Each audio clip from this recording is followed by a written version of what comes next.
Hello everyone, welcome back to our channel. If you want to improve your English through emotional, romantic and interesting stories, then you are in the perfect place.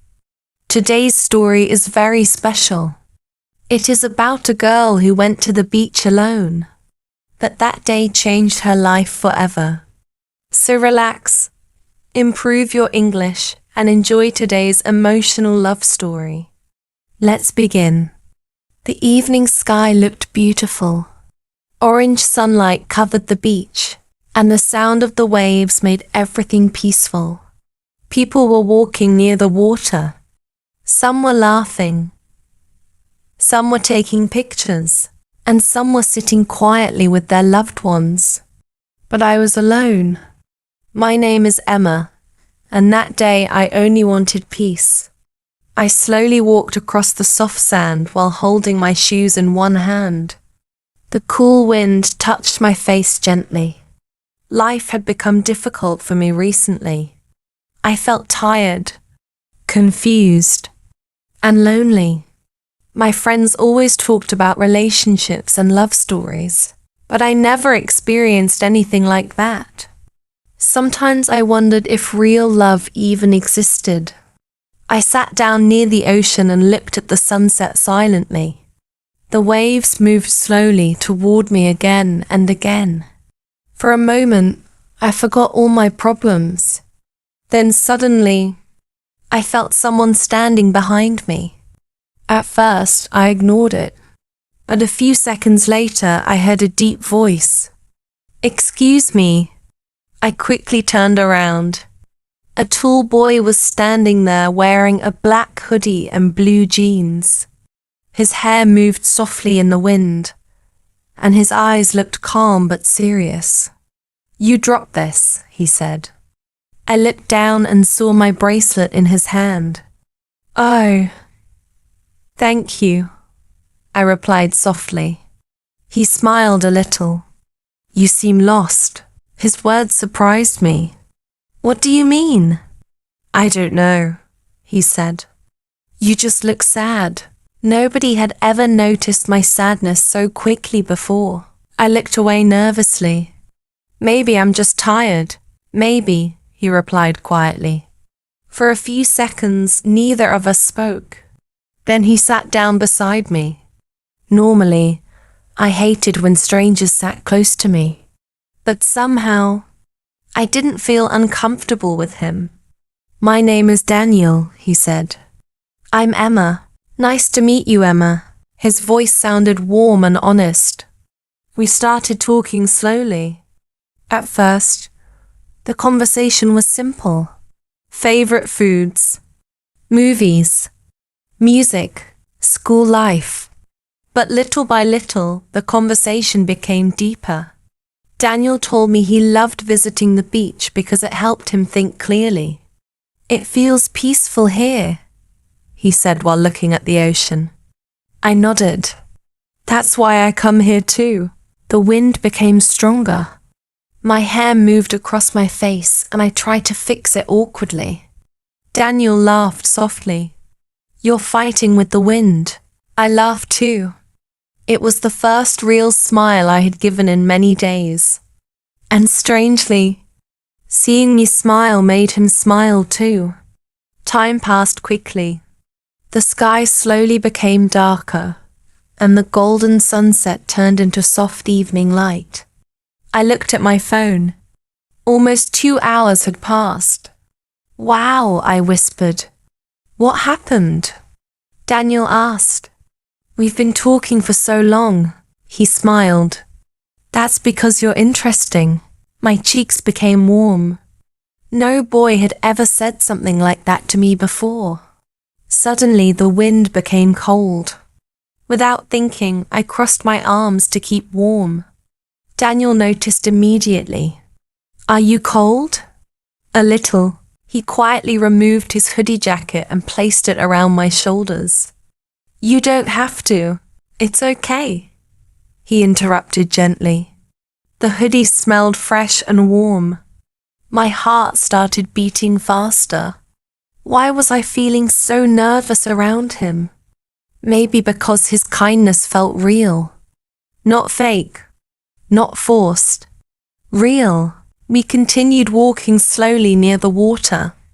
The sunlight reflected beautifully on the ocean. Everything felt magical.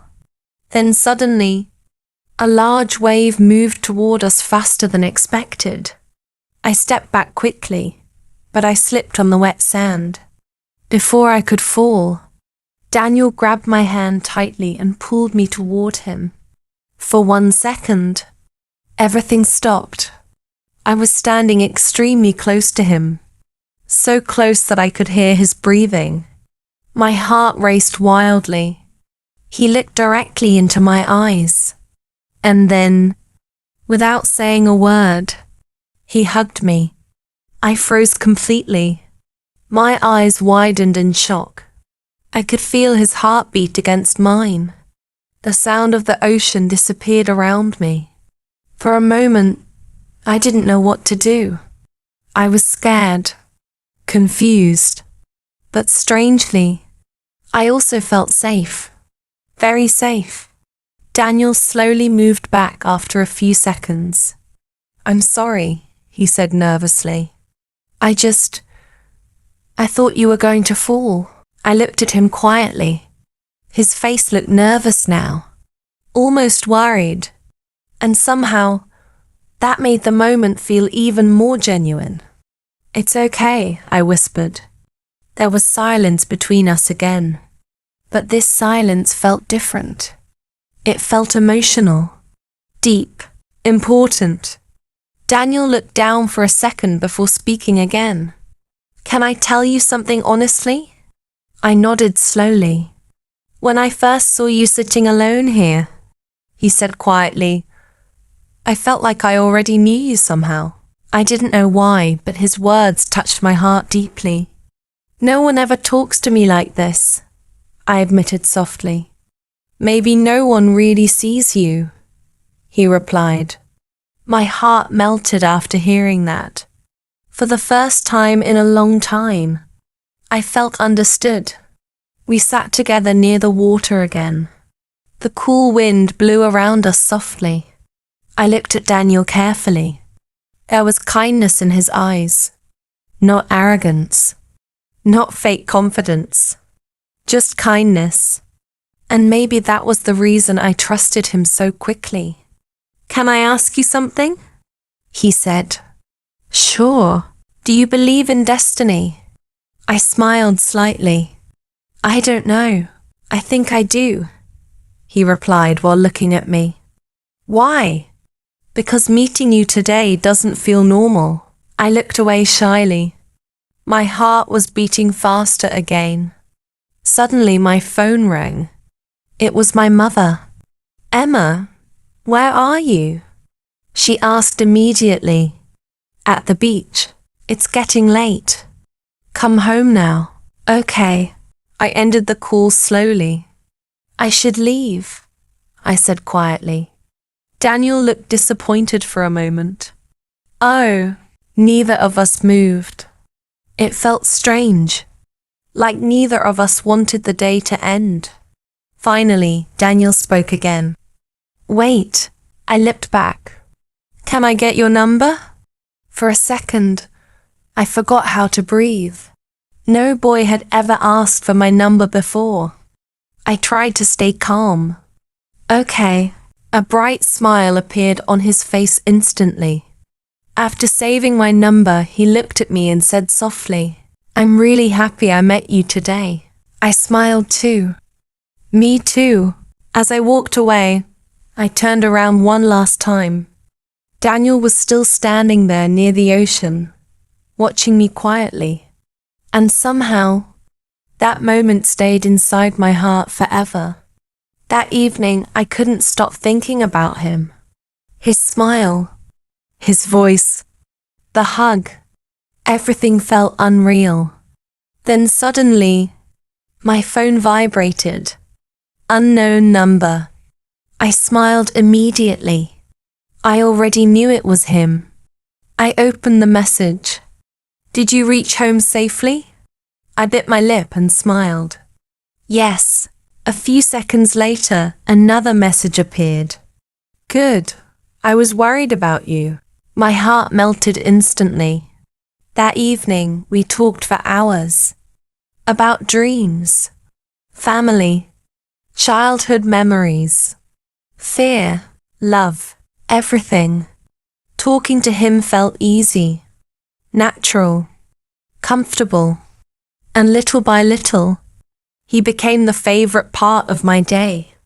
Every morning I waited for his messages. Every evening I smiled while talking to him. 1 week later, he sent another text. Can we meet at the beach again tomorrow? I stared at the message for several seconds before replying. Yes. The next day I arrived early, but Daniel was already there waiting for me. This time, he was holding 2 coffees. You're smiling today, he said. Maybe because I'm happy, and maybe because you missed me? I laughed shyly. Maybe. We walked together near the ocean again while talking and laughing. Everything felt easier now, more comfortable, more special. Then suddenly, Daniel stopped walking. Emma? Yes? He looked nervous. Very nervous. I think I need to tell you something. I stayed quiet. He took a deep breath. I think I'm falling in love with you. My heart almost stopped. The cool wind moved softly around us. The sunlight reflected beautifully on the water. And in that moment, nothing else mattered. I looked into his eyes and smiled softly. You know something funny? What? I think I'm falling in love with you too. The biggest smile appeared on his face. And a few seconds later, he hugged me again. But this time, I hugged him back. Thank you so much for listening to today's story. I hope you enjoyed it and learned some new English words and expressions. If you enjoyed this romantic story, don't forget to like, subscribe, and share this channel with your friends. See you in the next story.